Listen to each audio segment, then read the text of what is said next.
Between 1857 and 1947, the following British colonies grew bigger faster than India: Canada, Australia, New Zealand. There are a number of reasons for this. First, the three colonies mentioned above were all sparsely populated at the time of British colonization, with much more land available for settlement and agriculture. This led to a rapid influx of immigrants, which boosted their population growth. Second, the three colonies were all rich in natural resources, such as gold, coal, and timber.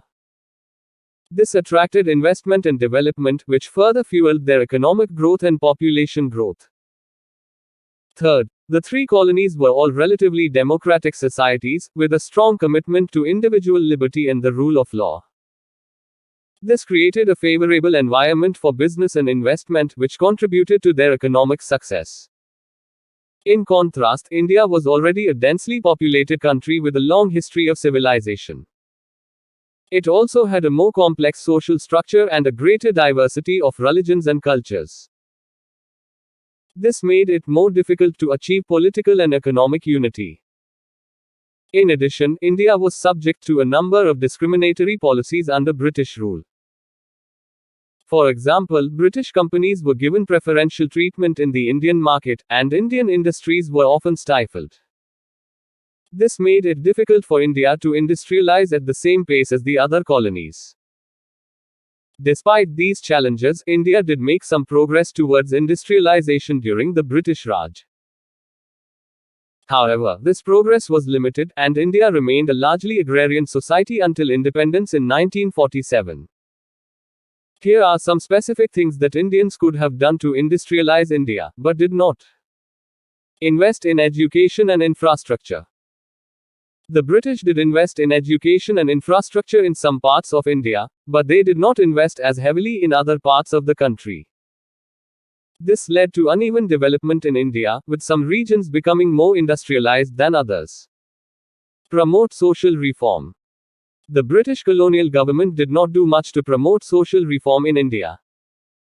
This meant that the country's traditional social structures, such as the caste system, remained largely intact. These social structures made it difficult for India to develop a modern economy. Support Indian businesses. The British imposed a number of discriminatory policies on Indian businesses, such as tariffs on Indian goods and subsidies for British goods. These policies made it difficult for Indian businesses to compete in the global market.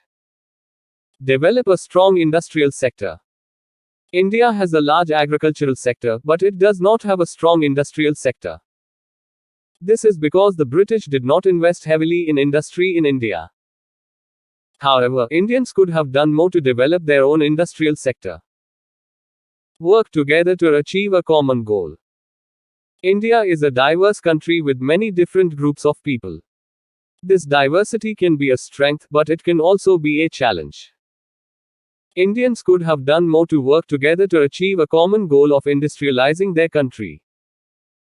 It is important to note that these are just some of the things that Indians could have done to industrialize their country.